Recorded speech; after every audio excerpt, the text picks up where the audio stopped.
Hello, everybody. So I'm Eric Grégoire, the CEO of Swiss Hospitality Group.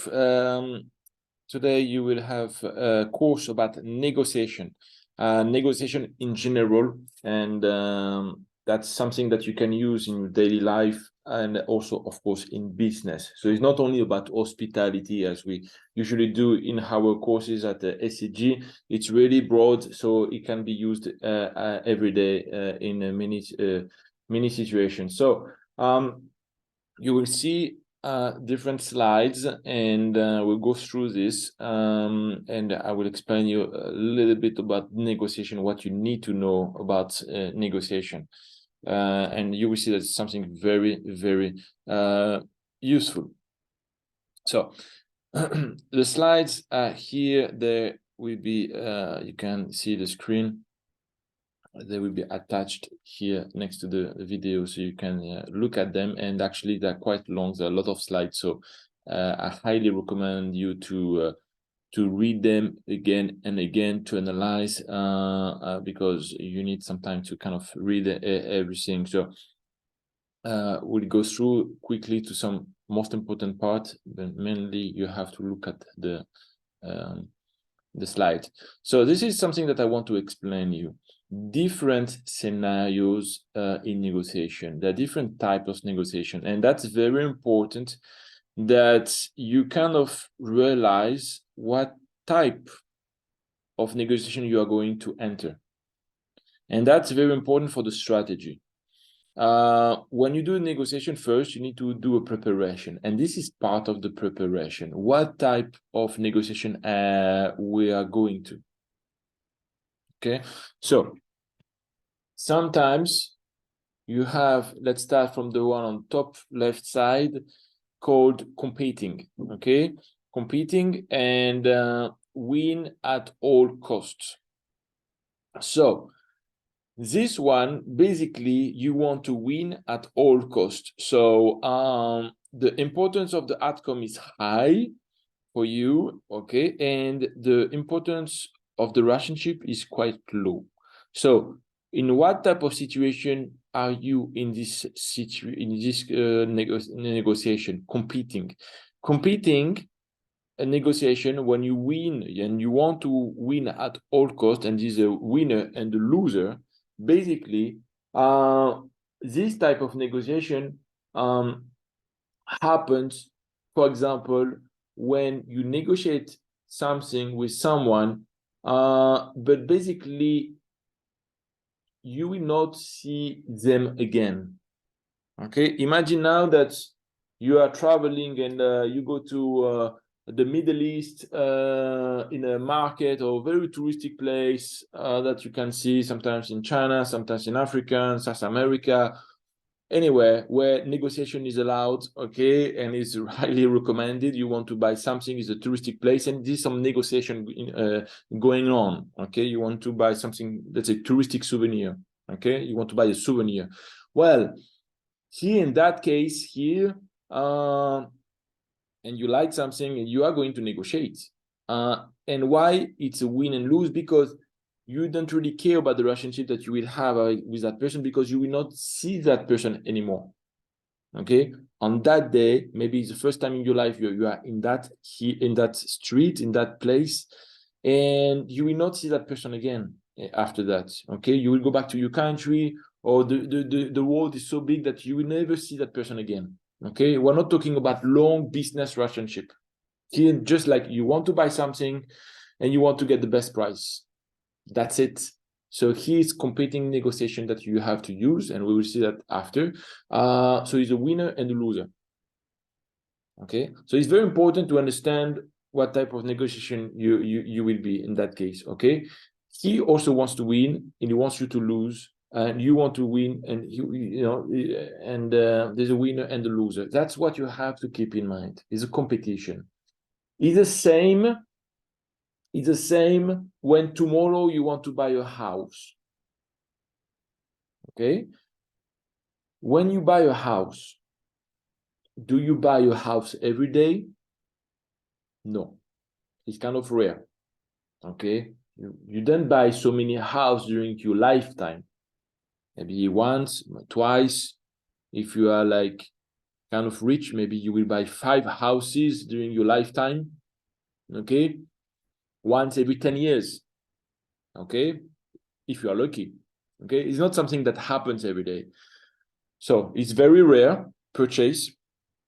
And the owner of that house that you want to buy, well, there's almost no chance that you buy the house to the same person again. You know what I mean? So you want to buy a house, the owner, sometimes you even don't meet the owner, you're just talking to the real estate agent. The owner, you don't know who it is, and basically is the chance that you will do business with that person again is very, very, very small. So the same is here. And when we are talking about winner and loser and lose, you know, it's the same, because sometimes you are negotiating a kind of big amount, 100,000, you know, discount 50,000. That could be your savings for 1 year, 2 years, 3 years. You know what I mean? So it's not like, it's not peanuts. It's quite a lot. So here's a win and lose negotiation. You are competing with someone that basically the importance of the relationship is not so important, because you will not see them anymore, and is important for you. So competing when you buy a house in the real estate business is competing. This is a strategy. Okay, so that's keep in mind. We'll see that later on, but in that type of negotiation here, in that situation, is competing. Okay, there's a winner and a loser. Okay. Then this is another type of negotiation, is the one avoiding. Okay, the importance of the outcome is low, and the relationship is low as well. So avoiding, lose. Basically, you negotiate, but you don't really care about the outcome. That means you don't really need it. Nobody cares. Okay, so let's take again the example of you're in a market and you want to buy a souvenir, but basically you know that there are a lot of places selling the same souvenir, and actually you feel that you don't really need it. You know that it's not so important for you, so you negotiate, but really, like, you don't really care. You know, like, if it's a very good deal, why not? If not, it doesn't matter. So here you don't really care, so importance of the outcome is low. Okay, the relationship that you have with the seller, the vendor, it's low. You don't know that person, and you will never see that person again. And well, you are actually not really motivated to go into negotiation. And the vendor on the other side, well, he wants to sell, but he doesn't want also to sell it for nothing. Okay, he wants to make some money out of it. So basically, he will not put down the price too low just to make you happy. All right, so basically in that case, lose is like the both parts are not really motivated to negotiate, and they don't really care.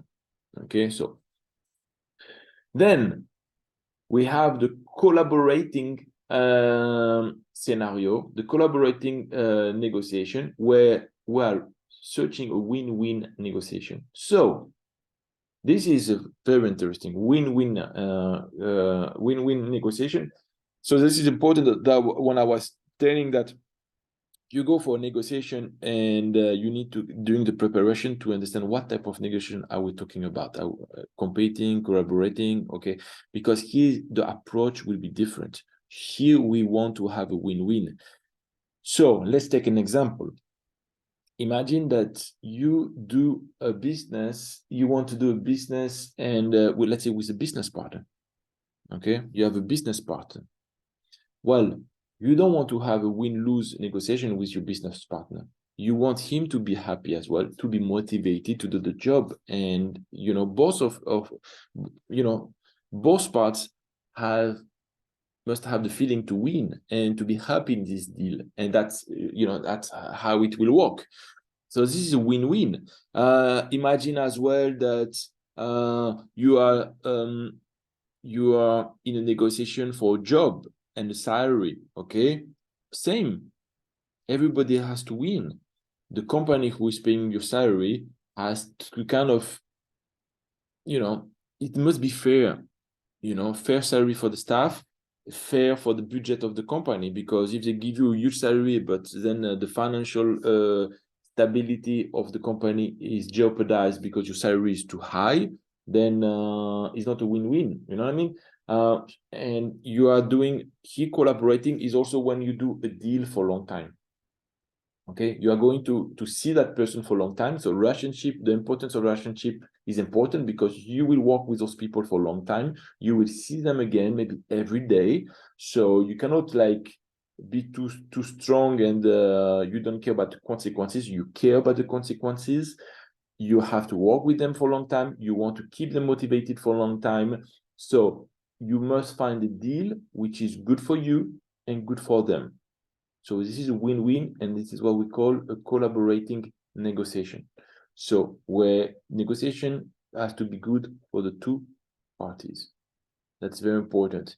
So we talk about when you are about a job in a company, a business partner. It can be also a supplier. Let's say tomorrow you have a food supplier. Okay, well, you are going to work and do business with this food supplier maybe for the next 2 years. Okay, you want them to deliver to you some good food, maybe let's say good meat. Okay, if you push them down with the price and the food supplier has very low margin, even like losing money, and well, maybe he will not give you very high quality of meat because he doesn't make any money. He's not motivated to make very early delivery, to deliver very good products to you. You know what I mean? So when you are talking with your suppliers that you are going to work with them for a long time, it must be a win-win.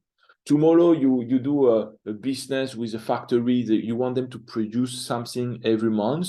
It's the same, it must be a win-win because you want them happy to produce something for you, to have good quality, that we care about the quality for you, that we take care of the production.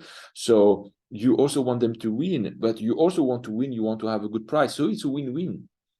You know what I mean? So when you go to this type of negotiation, when it's win-win, collaborating, you see your approach, your preparation will be different than competing, for example. It's totally different negotiation. And that's something that you need to identify very quickly, even before starting the negotiation. Then there's another type of negotiation. It's called accommodating, lose to win. So what it is about? Accommodating, that means you are ready to lose now, but to win later. So it's like investment. And the importance of the relationship is important. It's, for example, with people you are going to do business for a long time, right? And the outcome now is not so important. You are more like long-term vision, and that's why you are ready to lose now. So let's take the example of you want to do a business with a big company. This company is huge. You know that now you're not going to make money, but you have a vision to have, to have a big business with them. So your strategy is just to enter the market, just to sign a contract with them, maybe a small contract, like a small partnership with them, but just to be part of them. Okay. Just to be part of them, you're ready to lose, but you know that step by step, the business will grow and then you will be able to win. That's accommodating negotiation. Let's say tomorrow you are a food supplier, you want to be listed, and you want to supply a supermarket. Well, maybe the supermarket is very big, they will push down the prices, but you know that it's good because maybe you can start with one supermarket and then you have a lot of contracts with other supermarkets after. It's good for your image, etc. So you use a strategy behind that. Yes, I'm losing now. Yes, my contract is not very interesting for me now. I'm kind of losing in a negotiation, but in the future, it will be a win, all right? Because it will be very good for my image. Thanks to this deal, I can grow my business, etc. So this is also part of the negotiation and the vision that you must have, and it's what we call accommodating negotiation. So you're ready to lose, okay, to win. Or it's same when you do a business with a small company. well, this company is small, so you are ready to kind of sacrifice your profits, and you are not going to make a lot of profits because this company is very small, but you know that in the future they will be big. You trust them, you have, you know, you feel that they can be big, and if they're big, you will win also together. So this is accommodating negotiation. So you can see that, you know, you need to be able to make the difference between those 4 scenarios. Okay, it's very important. So then you know what is a strategy, what you should prepare. Are you going to be a little bit aggressive, or you need to be like very like calm, listen to them, to listen to their opinion, to have a discussion, to have a relationship. It's like very, very different. Okay, for example, for the competing, you can be like very kind of aggressive in a way. No, you know, you don't show any emotions. Say no, the price is like, I have only $5 in my pocket, you take it or not. You know, you can be a little bit aggressive, a little bit like you don't really care, you want to win, etc. Collaborating, no, you need to listen. What do you think? We are going to work together. What do you think we should be like, which is a fair deal for both of us? Okay, let's go for lunch, let's go for dinner, so we know each other. It's very important to know with who I'm dealing with. And you're going to talk about the family, you're going to talk about a lot of things. You want to know about the company. You really want to understand everything, and you want them to be happy, to feel comfortable, etc., etc. So, you know, same with accommodating. You want to know about the vision for the future, the development, what is the strategy, etc., etc. So you see the approach, what you will say in your strategy will be totally different. Totally different. So it's very important that during the preparation of a negotiation, because a negotiation should always be prepared. This is 50% of the job is the preparation. You always, even more than 50%, you need really to be prepared. This is very important for you to kind of understand what will be the negotiation. Okay, what is the goal, and you know, what is your approach? So please identify this, is extremely important. All right. So I hope it was helpful for you, and I will see you in the next video.